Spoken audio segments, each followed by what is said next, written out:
What it do, y'all? It's your boy E2 Blue coming back at you again for the one time on this beautiful Sunday morning. Dallas Cowboys play at 4:25 Eastern against the Minnesota Vikings today. So,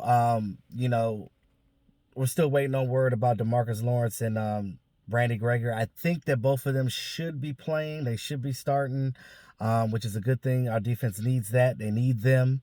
Joe Thomas coming back from his wrist injury. I think the bye week came at a great time for the Dallas Cowboys because it gave them the amount of energy, what they need, and to get refocused, get away from for a week and just figure things out that they need to. Now, I will say that when you look at this team, they are definitely they have the opportunity to do something. This team was 2-7. They lost 4 games straight, but they're still not out of it because the division is so garbage, so garbage. In this Vikings game, and Andy Dalton starting again, and I think that they're shifting some things in the offensive line. So there's word out that they're going to start Zach Martin at right tackle for the first time. And in his spot, they're going to play Connor McGovern. They're going to bench Terrence Steele. And Brandon Knight is back from IR. So he's going to be on that left side where Tyron used to play. So that should help a lot. Tremendously, that should help. Because then you got Joe Looney at center. And then you got Connor Williams on that left side in between Looney and Brandon Knight. So, yes, I think that they're going to play much better. This offensive line is going to play much better. These guys know each other. So they've been practicing that all week. And I know that Andy Dalton probably was like, look here, y'all need to do something. Y'all need to block for me because I'm not getting concussed again. That's the first time I ever had a concussion. I don't like the way that shit felt. All right? My head done bounced off the ground. Bostic done hit me and then nobody gave a shit. And so I'm pretty sure that's how the conversation went. Andy Dalton was like, nah, damn that. We ain't doing that. So I think that this team will play much better on offense this week, all because of the offensive line is going to be better. Zeke's going to be able to run the ball and find some holes. Him and Tony Pollard, get them guys in there interchangeably. Zeke is your grinding guy, and then Tony Pollard is the guy to come in fresh off the bench and just dominate. Now, what you don't want to see on the other side is you don't want Dalvin Cook to exploit your defense. So, Neville Gallimore, Antoine Woods, all Justin Hamilton, all these guys are going to have to get in there and do what they need to do. I know we signed Breland Speaks. I don't know if he's going to be playing, though. Because I think they put him on a practice squad or whatever. I don't know if they're going to activate him or not. I didn't hear a word about him, but he probably still needs to learn the playbook and things of that nature. So, but yeah, I look at this team right now, and I feel like they have an opportunity to go on a run. I think our next hardest opponent is going to be the Ravens, and that's pretty much it. I know we play the Bengals, and then we got the rest of the division.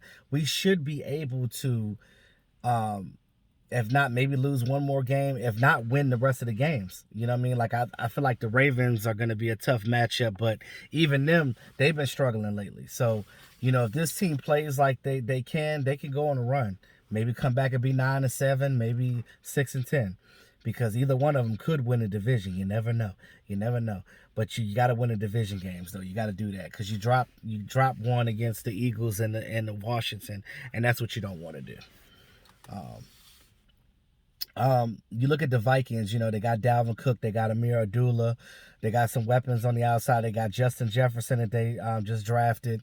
They got Adam Thielen, of course, and then they got their tight end, Kyle Rudolph. Now, you look at these guys, those are the guys that you're going to have to watch out. They got weapons on the outside, and, everybody hates on Cousins. But I'm telling you, Kirk Cousins can get the ball out to these guys. He's got weapons now. It's not like he was when he was in Washington, because they did him dirty in Washington. They actually like him more with the Vikings, so he's able to do things. And it's crazy because our old kicker, Dan Bailey, plays for the Vikings still. And I miss Dan Bailey. Even though I love Greg Zuerlein, I miss Dan Bailey. And, he was a staple on the Dallas Cowboys. He was our kicker for a while, and then, now you're going to be playing against him with the Vikings. That's going to be funny. And I was looking at their depth chart, and I saw George Iloka's name, and I was like, I didn't even know George Iloka got picked up by anybody this year. They kind of silently snatched him up. So apparently George Iloka's on their team. I don't know if he's gonna play, but I know that he's on their roster. I saw his name on there. I was like, wow, that's interesting. Um, but again, if you could stop their weapons on offense, you can definitely make some hay because their defense is not what it used to be. I think Daniil Hunter is hurt. Uh, Jared Allen don't play no more. He retired. I don't even really know who they have on their defense. What is it? The African, I forgot his name. I think he went to the Jaguars. So and then of course Everson Griffin came to the Cowboys, and then now he's with the Lions, so he's not over there no more. So their defensive line really doesn't scare me. Now what they do is they do like the Cowboys. They use their whole defensive line to help with the rush. They basically, like, everybody has their assignments, and that's how they get their pass rush. But their defense isn't nowhere near as good as it was before. If Andy Dalton can get the ball to these receivers, they can pass all over this team. And I'm telling you, we can get some good yardage on this team, and we can make some freaking hay. We definitely can. But that's the keys of the game. They're going to have to make sure that they do what they need to do on offense to make sure, this offensive line's gotta block for Andy Dalton, and I think they will with the shift changes. I like what Joe Philbin is doing right now. Very smart for him to be able to shift like that, because you want to make sure that you maximize your opportunities that you have right now, to be able to play against the matchup that you're going against, which pretty much is football common sense. You don't want to keep doing the same things over and over again and not being able to shift, Jason Garrett. And that's the thing about Jason Garrett. That's why he's not here anymore. We love Jason Garrett as a person, but he wasn't going to do nothing like that, like what we're doing right now. So you got to give this new coaching staff credit to the fact that they're at least switching up things and trying to do stuff. You look at what we have on defense. Like I said, Joe Thomas should be coming back. Chidobe Awuzie is coming back. I know Trayvon Diggs is hurt, so basically it's an even trade. I wish we would have got somebody. I don't know if there's anybody out there anyway, but I wish we would have had another DB, a veteran guy that they could have got on the street. But I don't, like I said, I don't know. Obviously, nobody's out there that they like, that is.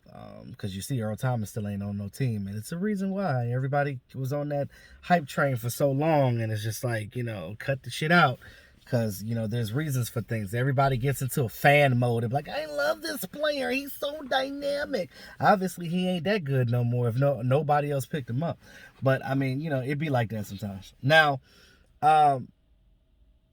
you look at what we have left of the season. I think the hardest game we got left is the Ravens. And, if you could beat the Vikings today, and somehow you could get that because like I said, the Ravens have always been a really good team. I always admired the Ravens. I do. I'm not gonna say I'm a secret fan, but I will say that, like, I really respect the Ravens organizations. I always have. If I did have a favorite team in the AFC, it definitely would have been the Ravens. But I tell you this, even with they're struggling a little bit right now on offense. They dropped the last few games, and people are questioning what they got going on over there on offense. But if the Cowboys can have the wherewithal to come back and play together and do what they need to do, they can win damn near the rest of these games. Because you look at outside of the Ravens and what we have today, and then we play the Bengals. The rest of your schedule is basically the division. So go back and win that, and because and then you got the 49ers too in there too, and the 49ers have a whole lot of injuries, so they're definitely a beatable team right now. So they look like the Cowboys as far as with the injuries. So I think that it'd be wise for the Cowboys to just get on their high horse, get this team together, get that camaraderie, and just win these games down the stretch. You know, you can go 9-7 if you win the rest of your games, or you go 6-10 if you drop another one. You go 6-10. That might actually solidify you the defense, because I don't see the Eagles doing much with Carson Wentz. He's been, you know, up and down this year. You look at Washington; they definitely been up and down. So all these teams have just been playing like not good football. The division is total garbage, and you know, everybody that I know, you know, outside is, of course, they know I'm a Cowboy fan because I'm a YouTuber, but, you know, they're like, oh, your division is so garbage. Yeah, and it sucks that we're 2-7 and we still have a chance to win a division. That part is crazy. Now, just imagine what our record would be if Dak Prescott would have never got hurt. A lot of them games that we dropped, we would have won. Like that Washington game, we would have won. That Eagles game, we would have won. I don't think that Browns game would have went the way it did. Like, it's just crazy. Like, but see, with this defense though, you look at what we have with this defense, and you're just like, okay, we need to figure some things out. You know, they were playing like garbage in the beginning, and I get it, because they were trying to learn, you know, the new coach, the coach trying to learn them.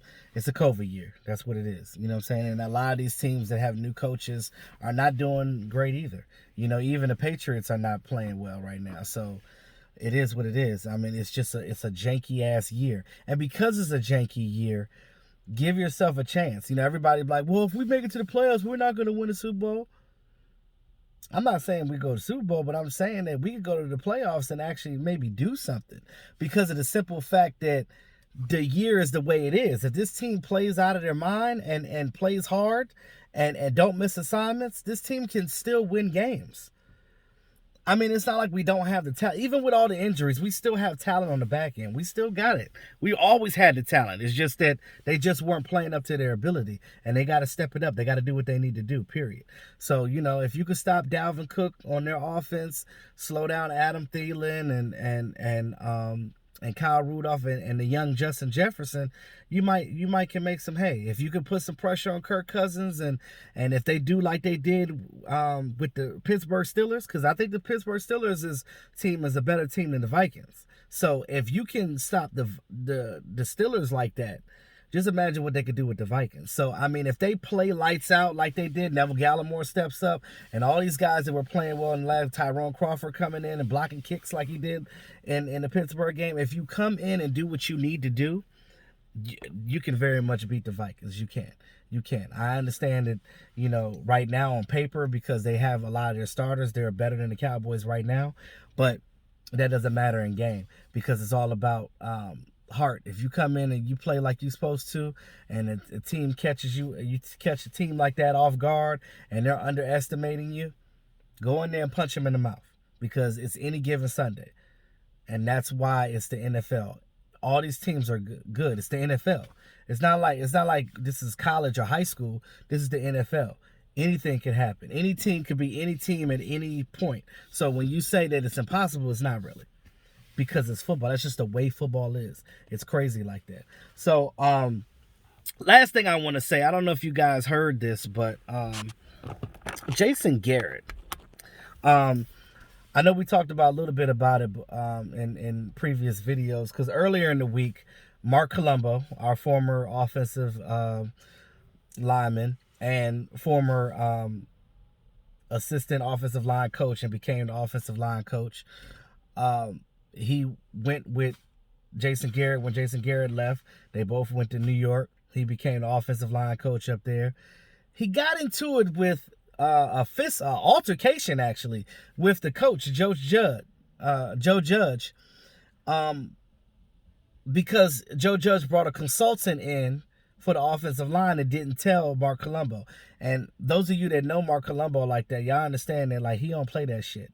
Like, Mark Colombo is a boss. Like, he probably thinking, like, what the hell is y'all doing, bringing this dude in here and not even consulting me and talking to me about the situation, like I'm some type of punk or something. Let me tell you something. I will knock your ass into this wall.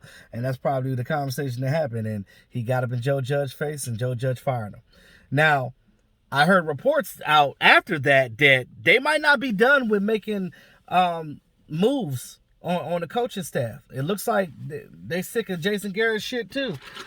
Just imagine if Jason Garrett get fired up there, and you just sitting here like, damn, Cowboys got rid of him, and now the Giants don't want his ass either. Damn, I feel sorry for Jason Garrett if that's the case, but we'll see what happens. Let me know what y'all think about this game with the Minnesota Vikings.